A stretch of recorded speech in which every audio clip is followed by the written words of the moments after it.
Amid his routine cleaning, he found it strangely satisfying to see the dirt vanish. Sitting on a stool, he was preparing to give the final touches, convinced he'd leave the bathroom spotless. Our hero thought cleaning was amazing because the more he put in effort, the cleaner everything got. Cleaning, according to him, always rewarded effort, unlike people who could be irrational and unfair. After finishing, he wiped his sweat and, smiling, told himself the feeling was incredible. However, when he looked at his phone, he was startled by the time. After all, he needed to head to his part-time job. Still, he noted that although night shifts paid better, the store was in a residential area and hardly got any customers at night, which made things quieter. And, well, already at work, with his face resting on his hand, he thought about how boring it all was. Sitting in front of the checkout computer, he reflected that even for a night shift, things were slower than usual, and he even wondered if the store could survive like that. But something on one of the security cameras caught his eye. He saw the silhouette of a customer entering the store. Soon the customer approached the checkout and placed her purchases on the counter. However, he was quickly caught off guard when the customer called him by name. She remarked it had been a while since they last met, and he instantly recognized the voice with ease. Our hero was in shock, barely believing who was standing in front of him. It was her, a former classmate from high school. Her name was Hayashi. He couldn't believe she was living in Tokyo too. Hayashi then asked if he lived nearby, and he replied that he lived in a nearby apartment, returning the question. With a slight smile, she confirmed that, in a way, she did too. Next, she asked what university he was attending, and upon hearing it was University K, she complimented him, saying it was impressive and that he had always been smart. That interaction left him completely perplexed, and he wondered why on earth Hayashi was making small talk with him. While scanning her items, he noted that something like this would never have happened in high school. It had only been 4 months since graduation, and she seemed completely changed. His mind then took him back to their high school days, remembering what Hayashi was like back then. In his memory, she appeared in class, yawning, without caring about anything around her. Suddenly, an eraser fell from her desk. Quickly, he turned his face, looking at the object beside him. Meanwhile, the girl gazed absent-mindedly out the window, her face resting on her hand, completely unaware of her belongings. At that moment, a dilemma popped into his head, and he wondered if he should pick up the eraser or just ignore it. Muttering, he decided it was better to pick it up, imagining that if he didn't, she'd probably complain later. So he bent down and picked the eraser off the floor. However, when he turned around, he was startled, because she was staring at him with disgust. Still, he placed the eraser on her desk, saying she had dropped it. Her reaction, however, was pure disdain. Our hero was completely bewildered by her response and wondered what was wrong with that girl. Despite everything, he remembered that in high school she had a pretty face, lots of friends, and was always popular, with boys constantly confessing to her. He even recalled witnessing one of those confessions get rejected. In his memories, a boy confessed to Hayashi. Yamamoto, on the other hand, said he could never understand what others saw in her. The boy who confessed seemed extremely shy, anxiously waiting for a response. Her reaction, however, was full of scorn. She placed her hand on her hip and let out a frustrated scream, leaving the boy completely stunned. Because of such attitudes, at some point, she earned the nickname the Arrogant Queen. Back to the present, he concluded he had no good memories of her and that it was best not to get involved. So, sticking strictly to his job, he asked if she needed a bag. However, glancing away for a moment, something caught his attention. Her wrist revealed bruises. Shocked by what he saw, he gestured toward her arm. Caught off guard, Hayashi quickly grabbed it, trying to hide the marks. Worried, he asked what had happened to her arm. She, in turn, just looked away, remaining silent and visibly uncomfortable. Nervously, she gripped the sleeve of her shirt tightly. In his thoughts, he found it odd that she was wearing long sleeves in the middle of summer. He concluded that it wasn't normal, and that she was probably hiding something even worse underneath. His concern grew, and he was sure that whatever was hidden under that blouse had to be more serious. Then, with a melancholic smile, she confessed that she had been hit, and that the one responsible was her boyfriend. The revelation left him completely paralyzed. Trying to find out more, he asked about her boyfriend. Soon, she explained that he was at home and that they lived together. However, Hayashi didn't seem to care, and, acting like her old self, turned her face away, annoyed by his questions. Then she scolded him, saying he always talked too much. Without saying another word, she turned and walked toward the exit, leaving him behind. With that, he concluded with a sigh that she always hated him, and he tried not to care about the situation. However, her words echoed in his mind. He remembered how she had confessed her boyfriend hit her, and wondered why, of all people, she had told him that. Then it hit him. He He asked himself if the feared queen had shown him a vulnerable side, but he soon panicked upon realizing she was going back home, fearing her boyfriend might hurt her again. Driven by impulse, he called out to her with a hesitant voice. Then, he leaned over the counter and shouted for her to stop. Determined, he made an unexpected offer, telling her to stay at his place that night. Her reaction, however, was filled with anger, and, upon noticing his expression, she misinterpreted everything, thinking he had ulterior motives, when in fact, he only wanted to help. With his hands raised in surrender, he tried to explain, assuring her he wouldn't do anything and that if she didn't trust him, he'd give her his spare key and spend the night at a cyber cafe. Our hero simply insisted that she not go back home that night, or better yet, that she look for her parents and return to their house. But the girl revealed that her parents had disowned her, which left him completely shocked. She then explained that when she told them she'd be living with her boyfriend, her parents flipped out and threatened to cut her off. Because of that, she ended up dropping out of college. With that, a heavy silence fell over the place as the two remained standing in front of the counter. Still, letting out a sigh, he insisted that she shouldn't go back home that night. He then said he'd get the spare key and would also send her the address by text. However, to his surprise, she declined, saying she didn't need the key, which left him confused. Hayashi then said she would wait, and with her head down, she finally clarified that she would wait until his shift ended. As she spoke, her hands nervously twisted a lock of her hair, revealing her anxiety. Then, he said his shift would end in about an hour and suggested she read a magazine or something to pass the time. While waiting, he remembered how Hayashi was in high school, the queen, who was always surrounded by people and seemed loved by everyone. However, he thought that image didn't match the girl standing there now. The sight of the bruises on her arm came back to his mind. It left him completely speechless. Shortly after, they arrived at the building where he lived. Upon entering, he bragged about how tidy the place was, but she, with her usual bluntness, commented that it looked more like empty. He then asked her to sit and said he would get her some barley tea. As the ice cracked in the glass, he thought that, even at that moment, Hayashi's presence in his room felt completely unreal. Soon he concluded that even though everything had happened naturally, the situation still made him extremely nervous, even if he had no intention of doing anything with her. She then picked up the glass and drank the barley tea in a quick gulp. Breaking the silence, Hayashi remarked with a slight smile that she couldn't believe she now owed him a favor. He, on the other hand, said he didn't see it that way, since he had just done what anyone would have done. She then started to open up and said they both needed time to cool off. Trying to understand better, he then asked if her boyfriend was just in a bad mood. With a somber expression, she confirmed, explaining that he didn't usually hit her, and that it only happened when things went badly at work, so she said she should support him better. Surprised, our hero commented that this wasn't something the Hayashi from school would have said. Annoyed, she told him to shut up, saying people change. Her words made him thoughtful, and he reflected on her idea of hoping it was just a bad day. With that, he said that if her story was really true, maybe he shouldn't have told her not to go home. However, ignoring his thoughts, he said she could spend the night there. Surprised, she thanked him. Still, teasing him, she remarked that he too was saying things he never would have in high school. She then asked if she could use his shower, and he agreed. Next, she wanted to know if he had anything she could wear, but he replied that he only had men's clothes. While she went to the bathroom, he remained seated at the table, waiting in silence. Suddenly, the sound of the shower began to echo through the apartment. The running water made him imagine Hayashi in the shower. A drop of sweat ran down his face, and he couldn't hide how nervous he felt. The image of the queen from school invaded his mind, and he could hardly believe Hayashi was showering in his house. Yamamoto then looked at his watch and thought that maybe he should change too. His thoughts, however, were interrupted when Hayashi stepped out of the bathroom, saying the shower had been really good. He turned and, visibly flustered, could only stammer. Smiling as she dried her hair with a towel, she commented that his bathroom was way too clean. However, when he glanced downward, his eyes widened in pure shock at what he saw, because her legs, now exposed, were covered in multiple bruises. He then remarked regretfully that it looked really bad. Hayashi, in turn, just said her boyfriend was a lost cause. Worried, he pointed out that the bruises looked old. Her response, however, was cold and defensive. With a distant look, she just asked what that mattered. Her reaction was a clear warning sign, and he, holding his glass, understood that look meant not to press the subject. Even so, he decided he needed to say something and remarked that she shouldn't be with someone like that. She then fired back, asking what he could possibly know about her situation. He backed off a bit, saying he didn't know anything, and that it was just his opinion, and the decision to listen or not was entirely hers. Still, with his eyes closed, he explained that if something happened to her, people would ask why he didn't stop her, and the blame would fall on him. And while she clenched her teeth, he stated he was saying it for her own good. With a serious expression, he asked if she really still wanted to support someone who hit her when stressed. With that, he wondered when she had become that way. Our hero remembered how he used to hate her, but now saw that few people could live so selflessly, concluding that she was just being used. Imagining it would all be for nothing, he was suddenly overcome with anger. Despite everything, he said that if she still wanted to go back, he wouldn't stop her. Hearing his words, Hayashi just looked away. Immediately, he regretted what he had said. He thought it was a reflex and wondered if he had gone too far. Sure, she would definitely get upset. Even so, he resigned himself to the situation, thinking that if she didn't take his words seriously, there was nothing else he could do. Then, with a sad smile, hugging her knees, Hayashi agreed that it would all be awful. Changing the subject, he said he was getting sleepy and offered his bed for her to sleep in, saying he'd sleep on the floor. She, in turn, thanked him as she got under the covers. As he moved away, he watched her. Our hero advised her not to rush, saying she should take some time to think about everything. She then teased him, saying he sounded like an enlightened monk and that it was no wonder he never got a girlfriend. He, in turn, wondered if that was why he was still single. Without saying another word, he pulled the curtain, leaving the room in complete darkness. A short while later, he threw himself on the floor and even in the cold began to fall asleep. The night went on and the two remained in their separate spaces. However, Yamamoto soon muttered that there was no way he could fall asleep. Suddenly, Hayashi turned and looked at him. Her expression was unreadable. She then called out to him, breaking the silence of the room. Next, she turned toward him and, in a soft voice, made a shocking suggestion, asking if he wanted to do it. Hearing that, Yamamoto's eyes widened. He panicked, stammering and asking what she meant by it. Desperate, he explained that he had only let her stay on impulse and that he hadn't intended anything else. Sweating cold, he wondered if she was just messing with him. Suddenly, his body was wrapped in an unexpected hug and he let out a scream. Then, Hayashi started laughing and surprised he asked what she was doing. With a subtle movement, she slid her leg over his, getting even closer. Completely confused, he asked if she had hugged him just to see if he was awake. Totally embarrassed, he asked who had given her permission to hug him, but whispering in his ear, she said it was just a hug. He considered for a moment mentioning her boyfriend, but quickly realized it wasn't the right time and swallowed the thought. Breaking the silence, Hayashi looked him straight in the eyes and asked if he was a virgin. The question caught him off guard and embarrassed, he looked away, unsure how to answer. Trying to keep his composure, he denied it, but she immediately called him a liar. Still, she said his reaction was, in a way, cute. Completely embarrassed, he told her to shut up, and on impulse, he grabbed her wrist. His expression, however, turned serious. Hayashi then started to open up, saying her boyfriend wasn't always like that, and that he used to be kind and attentive, doing everything she wanted. She went on, explaining that everything changed once they started living together. The poor girl confessed that he began hitting her whenever his mood shifted, even when it wasn't because of work. She tried to justify it, saying his feelings were just confused. A painful memory then came to mind, where he humiliated her for not earning money. But when she offered to work, he belittled her, questioning what someone with only a high school diploma could even do. After the confession, a heavy silence fell over the room. Then, Hayashi remarked that it wasn't a very fun story and with a melancholic smile told him to go to sleep. Ignoring her suggestion, Yamamoto simply said, with empathy, that she had been through a lot. His words caught her completely off guard and her eyes widened in shock. Confused, she asked what he had said, but Yamamoto, embarrassed, asked her to forget it. However, she insisted, asking him to repeat it, but he just sighed and told her to go to sleep. With a faint smile, she called him a lost cause, and he, still flustered, retorted, asking who she thought she was. His face turned bright red, and he couldn't hide how embarrassed he was. A genuine smile then formed on the girl's lips. Getting closer to him, she whispered that it had been a long time since she had heard something like that. And so, unexpectedly, the two began living together. The next morning, our hero groaned as he slowly woke up. As he sat up, he wondered why he was sleeping on the floor. Suddenly, he was surprised, and his gaze was immediately drawn to the girl lying next to him. He saw Hayashi sleeping soundly, and the memories of the previous night came rushing back. With a sigh, he remembered why he was in that situation. Watching her peaceful face, he couldn't help but think how drastically she had changed since their high school days. A little later, the sound of vegetables sizzling in the pan broke the morning silence. The noise in the kitchen woke Hayashi, who grumbled and stretched slowly. Still groggy, she watched him in the kitchen, and little by little, the memories of the previous night came back to her. Tired, she wished him good morning and complained that her whole body was sore from sleeping on the floor. He, in turn, said he had insisted that she use the bed and that there was no need for such sacrifice on her part. Curious about the smell, she came closer and asked if he was making yakisoba, and he confirmed. Surprised, she asked if he knew how to cook. He modestly replied that he knew a little and asked her to wait as the food was almost ready. Still a bit skeptical, she asked again if he was sure. Shortly after, 2 steaming plates of yakisoba were served on the table. The noodles looked delicious. Without hesitation, Hayashi grabbed a generous portion and started eating enthusiastically. With her cheeks full, she chewed eagerly and, with shining eyes, said it was amazing. Distracted with his phone, he thanked her for the compliment, but soon after teased her, saying she had terrible manners. He then apologized, explaining that the habit of using his phone during meals came from living alone for so long. After finishing her meal, with hands clasped in a gesture of gratitude, she thanked him for the food, saying it was really good. He, however, tried to downplay the compliment, saying he had just followed the instructions on the package. Annoyed, she scolded him, telling him not to ruin the compliment she had just given, and he, embarrassed, apologized.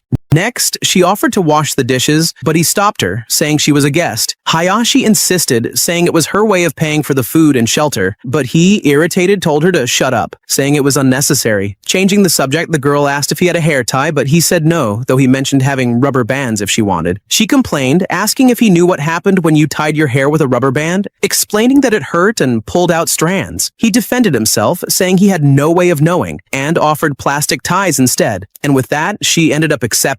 Holding the elastic with her mouth, she began tying her hair into a ponytail. Meanwhile, Yamamoto watched her in silence. After that, she went to the kitchen and started washing the dishes. Lying down, he looked at his phone, but his thoughts were on her, and he wished she could at least relax while she was there. Shortly after, the two sat at the table, and he said it was time to talk about the next steps. With a serious expression, he stated that, in the end, everything would depend on what she wanted to do. Head down, she agreed, but confessed she was afraid of regretting making the wrong choice. He then advised her to try to look at the situation objectively to decide what she wanted, so there wouldn't be regrets. However, she asked how he could be so sure of that. She explained that it wasn't always possible to see things objectively, and that sometimes people were just overwhelmed by emotion. With teary eyes, she concluded it was impossible to say someone would never regret a decision. Our hero disagreed, saying it wasn't impossible, but she insisted it was. He then reassured her, promising she would be okay, but skeptically, she asked how he could know that, and well, his answer left her flustered, as he simply said it was easy, and with a thumbs up, he declared that's exactly why he was there. With that, an awkward silence settled between them. Realizing he might have overdone it, a bead of sweat began to roll down his face. He then composed himself and explained that if she was afraid to decide alone, she should talk to someone, and offered to listen. Teasing him, she said that didn't suit him at all, and he almost seemed like someone trustworthy. However, he immediately said he was just being selfish and trying to impose his own opinions. Then, she covered her mouth with her hand and commented that he was always so indirect. He then proposed that they think things through together and asked her to first tell him about her relationship, even if it was hard. And so, Hayashi began telling everything that had happened since she moved to Tokyo. Though she tried to make a few jokes to ease the tension, her story was far from amusing. By the end of the story, a forced smile appeared on her face, and he couldn't understand why that reaction after telling such tragedy. She then explained that her boyfriend wasn't always angry, and that he also apologized. With that, our hero explained that domestic violence followed a cycle. He then explained that it all started with constant irritation. Then came the violent outburst, and finally, the regret. Always too late to fix anything. Surprised, she asked how he knew so much about that, and he revealed he had done some research while she was washing the dishes. He then asked if she had ever talked to anyone else about it, but she confessed he was the first. Remembering how she seemed to have so many friends in school, he asked where her phone was. With a downcast look, she said she didn't have one, explaining that her boyfriend always insisted it wasn't necessary since she just needed to have him around. The revelation made him uneasy, and he asked if her boyfriend had broken it. She then confessed that because of that, she had lost all her contacts, and since he wouldn't let her have a new phone, she felt completely trapped. Hearing that, rage took over Yamamoto and his fists clenched tightly on the table. He reflected that initially his intention was only to intervene to ease his own conscience in case something happened to her. But in that moment, his perspective had completely changed. With unshakable determination, he decided that no matter the cost, even if she ended up hating him for it, Hayashi needed to break up with that guy. Downplaying the seriousness of the situation, she tried to justify the boyfriend's behavior, saying that although he hit her sometimes, he also had a sweet side and could be really cute. Hearing that, our hero wondered how he could convince her. However, to his complete surprise, Hayashi announced she was thinking of breaking up with him and explained that talking to him had helped her see everything in a new light. Her sudden decision completely caught him off guard. She then agreed with him, concluding that her boyfriend was just using her to feed his own sense of ownership. And well, with her decision made, he said that if she was sure, the next step would be to hear his suggestion. He quickly explained that from what he'd read about how abusing abusers clung to their victims, he didn't think her boyfriend would accept the breakup quietly. His warning terrified her, and she shrank at the thought that he might retaliate. He then said he had a proposal, and the goal was to make the ex-boyfriend not want anything to do with her anymore. Worried, she asked if he was planning to hurt her ex or something like that, saying it would be too much. But he said first, there were places they needed to go, starting with a hospital, and then to the police station. In disbelief, she asked if his proposal really involved the police. He then explained that they would file a report and detailed his reasoning, stating that if the ex-boyfriend was under police watch and had a record, he wouldn't be able to get close to her. However, Hayashi hesitated, asking him to wait and questioning if they really needed to go that far. He, in turn, began listing reasons, reminding her that her ex had left bruises all over her body and made her cut ties with everyone, including her parents, who had disowned her because of him. Our hero emphasized that the ex had destroyed her phone, leaving her completely isolated with the clear intent to imprison her. With that, he confronted her directly, asking if, even after all that, she still didn't want to involve the police. A heavy silence settled in the room, and Hayashi remained with her head down. Yamamoto watched her, patiently waiting for an answer. However, the bruises on her legs seemed even heavier in that moment, and he confronted her, asking if she hadn't said she was ready to leave him. She argued that breaking up and pressing charges were two very different things, and well, to her surprise, he simply agreed, saying he understood, and that they wouldn't go to the police, which left her stunned. Our hero then explained that he was just someone she was talking to, and even if he thought it was the right move, it was natural that she felt differently. Hayashi agreed, and asked that, likewise, if something bothered him, he should just say it just as she had. He then said that, in that case, he asked that she take what he said a little less seriously. With that, the girl also said he could speak up if there was ever something about her that bothered him. With that, he said doing things that way was more efficient.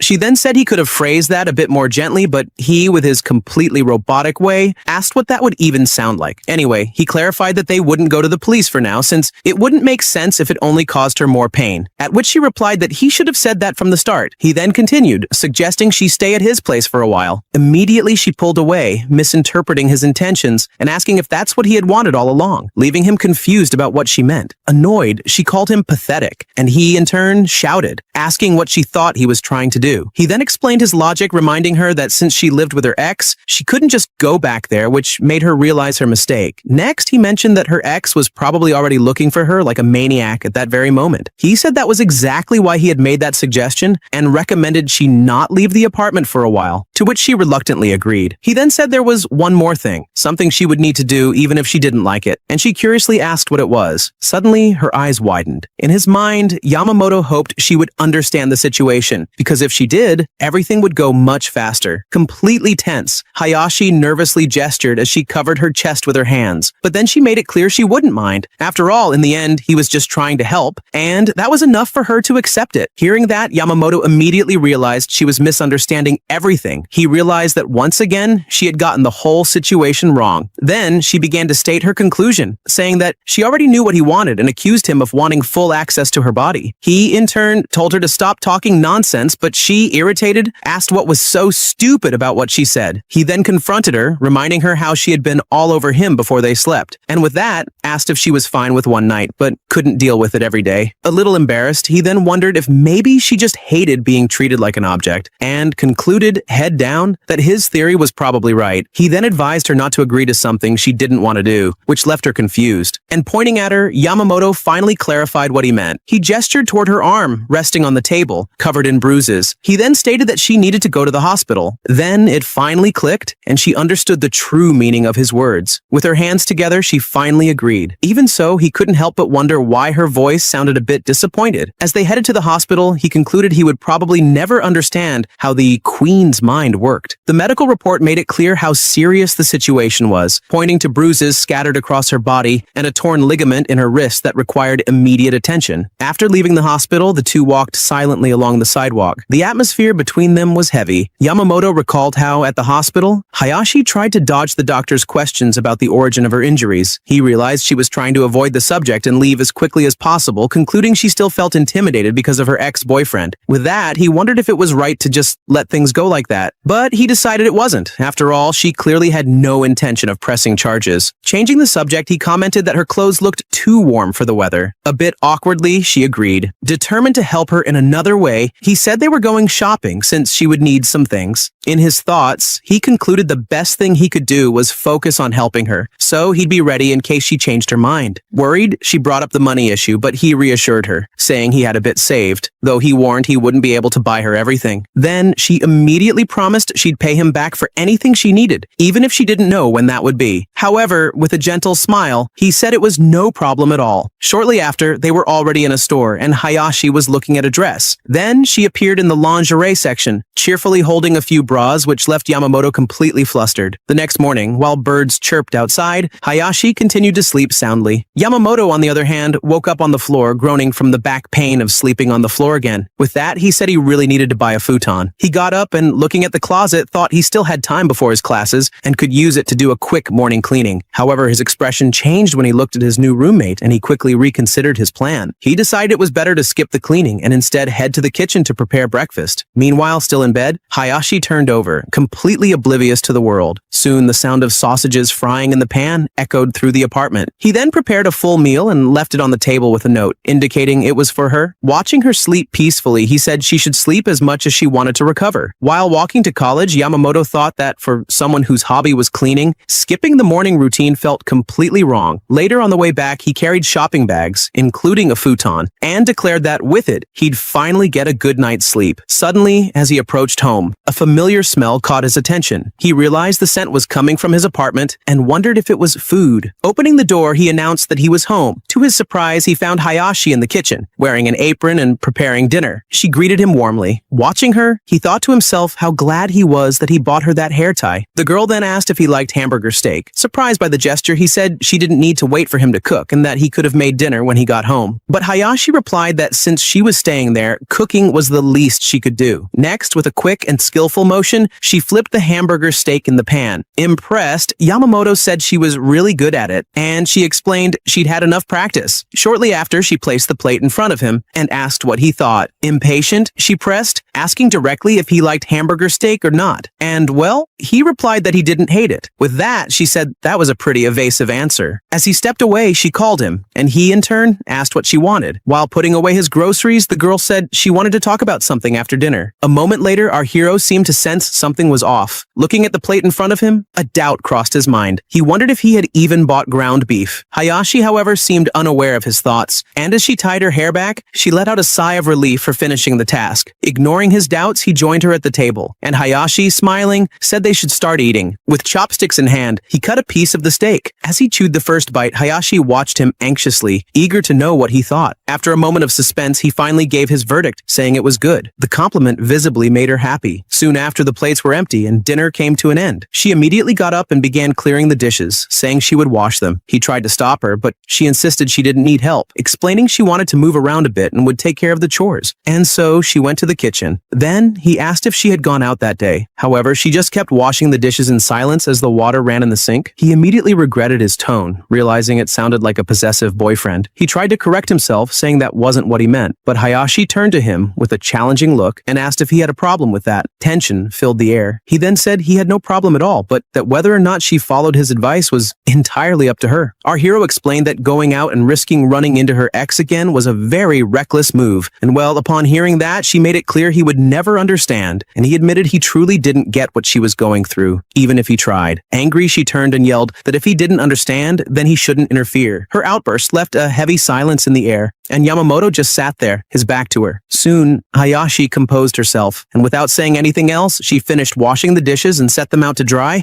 Then, she approached him and sat beside him, breaking the tension that had built up. Regretful, she apologized, admitting she was being stubborn. He, however, disagreed, saying he was the one who had made a mistake. Yamamoto explained that he should have asked her earlier in the morning instead of assuming he'd take care of the shopping alone. Gently, she said he didn't need to apologize for that. He then asked where she got money for the meat, and she explained she had used what little she had left from her ex. She then confessed she had stopped by the supermarket and was afraid he'd get mad if he found out she went out. The girl asked if that made sense, and he just nodded. Then she began to explain, saying her ex used to get mad at everything, and if he was in a bad mood, he'd find any excuse to hit her. She recalled how if she threw away the trash